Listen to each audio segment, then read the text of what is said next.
السلام عليكم ورحمة الله وبركاته. مرحبا بكم أصدقائي الأعزاء. اليوم سنكتشف خبايا وأسرار لغة الجسد. فالإنسان مهما حاول مجاهدا أن يخفي الحقيقة وأن يظهر عكس ما يفكر فيه فإنه لن يستطيع أن يتحكم بلغة جسده. لغة الجسد لا تكذب أبدا، لذا تجد أغلب الناس حركاتهم غير متناسقة مع كلامهم. فما الفائدة من دراسة لغة الجسد؟ وما الأشياء التي نعتمدها في دراستنا للغة الجسد؟ تفيدنا دراسة لغة الجسد في الكثير من الأشياء، منها القدرة على تحديد نهاية وقت المحادثة، معرفة إن كان الشخص الآخر قد فهم المعنى المقصود بالكلام، تحديد مستوى الموافقة التي حصل عليها، معرفة درجة الدافع الحقيقي للشخص الذي يتم التحدث إليه، بناء طريقة من أجل التعبير عن الوقت، معرفة لحظات الاتصال وبداية العلاقة الحقيقية، تحديد وقت نجاح التقارب مع شخص ما، معرفة نوع النظام التعبيري المناسب من أجل إيصال فكرة معينة للآخرين، وكذا التعرف على قدرات الإنسان في احترام وتفهم الشخص الآخر. ومن الأشياء التي تهتم بدراستها في لغة الجسد هناك 3 أشياء ضرورية لدراسة لغة الجسد، وهي الوجه، اليدين والرجلين. إذ تعتبر تعابير الوجه من بين أكثر أنواع لغة الجسد عالمية، فالتعابير التي تستخدم لإظهار الخوف والغضب والحزن والسعادة هي نفسها في جميع أنحاء العالم. نأتي الآن للتعرف على تعبير الوجه وما تخفيه من أسرار.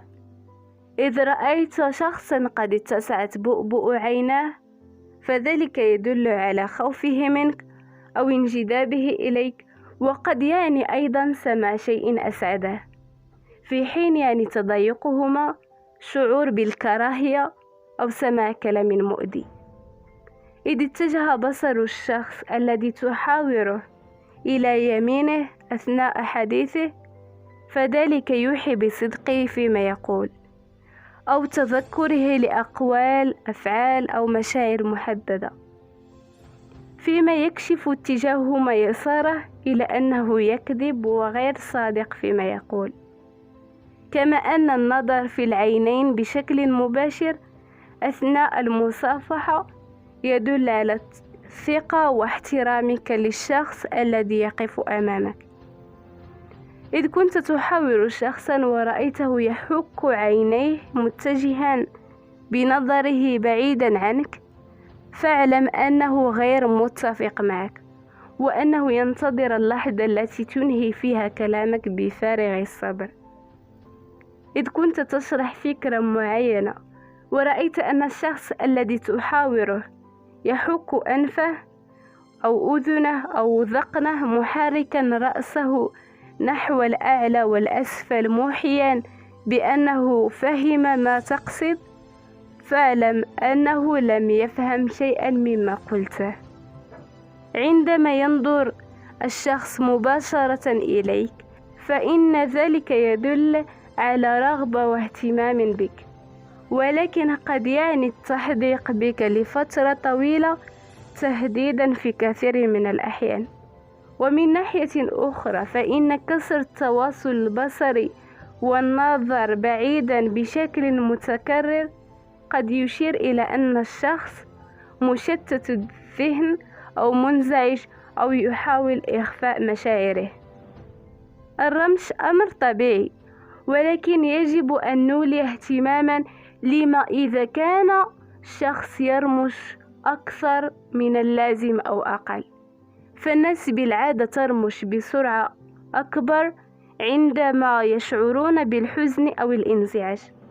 تغطية الفم لإخفاء رد فعل عاطفي لتجنب عرض ابتسامة، وقد تكون دلالة على الكذب. عض الشفاه تعبر عن التوتر والقلق أو الضغط النفسي أو إيحاءات جنسية. قد تكون الشفاه المزمومة مؤشرا على النفور، الرفض، الريبة وعدم الثقة. إذا وجه أحد نظره للأسفل مع ميل قليل للرأس باتجاه الأمام، فهو غالبا ما يحاول استعطافك وإثارة شفقتك، والأطفال هم أكثر من يستخدم هذه الحركة. رفع الحاجبين يدل على الدهشة والصدمة والفضول والانزعاج والمشاعر السلبية. آلية تحريك الرأس توشي بالكثير. مثلا الشخص الذي يميل رأسه إلى جهة ما يشعر بالملل، أما الذي يميله بشكل متكرر خلال حديثك معه فهذا يعني أنه مهتم بما تقوله وأنه سعيد لوجودك معه.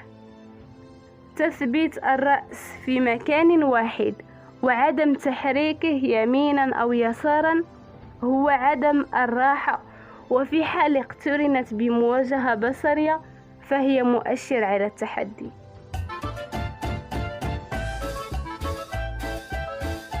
نمضي الآن سويا لمعرفة ما تخبئه أسرار حركة اليدين. تكثيف اليدين قد تشير إلى أن الشخص يتخذ وضعية دفاعية والحماية الذاتية أو أنه منغلق على نفسه. الوقوف ووضع اليدين على الوركين تكون مؤشر على أن الشخص جاهز ويمتلك زمام السيطرة، أو قد تكون علامة على العدوانية.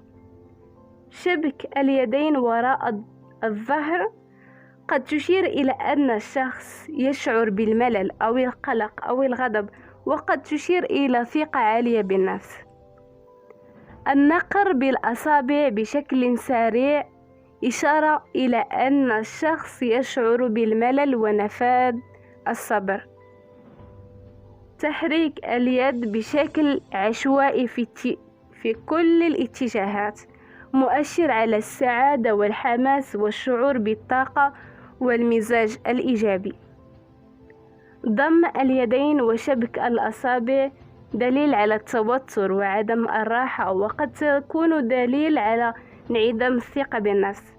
في المقابل فإن ضم اليدين بشكل تتلامس فيه أطراف الأصابع يعني نفاذ الصبر. تشبيك أطراف أصابع اليد لبعضهم البعض على شكل برج، ذلك يشير للتعجرف والثقة المتناهية بالنفس، ويتم الإشارة للتعالي والتفوق عند الوقوف. وتشبيك اليدين خلف الظهر.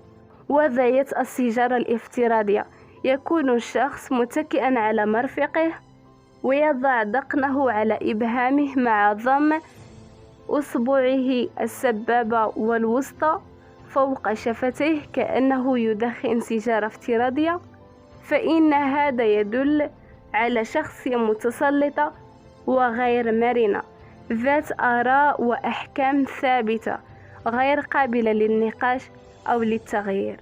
المصافحة باليدين لمدة أطول هي علامة على أنك تقابل شخصية قوية واثقة، كما تشير على أن الشخص ليس لديه ما يخفيه عنك، فهو شخص نزيه وواضح.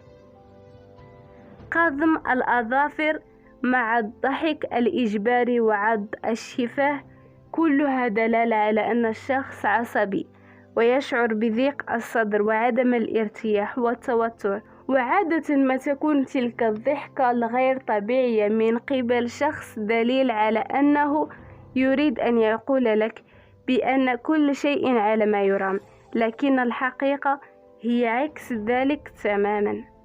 التحدث ولمس الشعر باستمرار أو وضع اليد فوق الرأس دليل وإشارة إلى أن الشخص يحاول إخفاء شيء ما.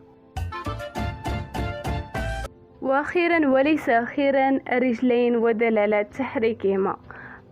تحريك الرجلين بوتيرة سريعة دليل على الملل والتوتر، تحريكهما ببطء إلى الأمام والخلف تعني أن الشخص مستغرق في أحلام اليقظة. وضعية القدم على رأس الأصابع تعني الغضب. الأرجل متشابكة، قد يظن البعض أن الجلوس هو أحد رجليك على الأخرى هي طريقة الجلوس المثالية، ولكنها في الحقيقة تدل على أن الشخص لا يرغب في الحديث في ذلك الوقت، وليس لديه قدرة على التخاطب أو التفاوض. لصق الكاحلين أثناء الجلوس تدل على القلق والتوتر. وضع رجل فوق الأخرى عند الجلوس مع الحركة تعني الشعور بالملل. الجلوس مع تباعد الرجلين دليل على راحة وانفتاح على الآخر. اليدين وراء الرأس عند الجلوس ورجلين مشبوكتين دليل على الثقة بالنفس والترفع عن الآخر، وكلما ارتفعت القدمين دل على تكبر أكثر. الجلوس على حافة الكرسي. إذا كنت ممن يفضلون الجلوس على حافة الكرسي وإسناد مؤخرته بشكل خفيف على طرف الكرسي فأنت شخص متوتر، قلق، مضطرب، أحيانا تفكر بأكثر من شيء في نفس الوقت، لكن لا تستطيع جمع أفكارك والتعبير عن رأيك بصراحة، ما يدل على أنك متوتر، وهذا ما قد يسبب لك الغضب أحيانا. ولمعرفة المزيد عن الجلسات ودلالات كل منهما فستجدونها في الديسكريبشن بوكس. حتى لا يكون الفيديو طويلا قررت ألا أذكرها. أتمنى لكم التوفيق في حياتكم كلها. أستودعكم الله وإلى اللقاء.